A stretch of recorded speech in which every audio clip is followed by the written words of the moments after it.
লাইছি কয়া দিমু দেখে লাইছি কয়া দিমু তুমি মাছের ভিতরে পটি করেছো তুমি পটি করেছো তুমি হানি করেছো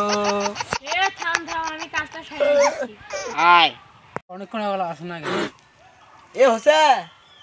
ফিনিশিং টাচটা দিয়েছি হ্যাঁ দিদি থাক এতক্ষণ হয়ে গেল এখনো এ তো ফিনিশিং টাচ হোসেন কাজ হচ্ছে কিন্তু পানি পড়ছে না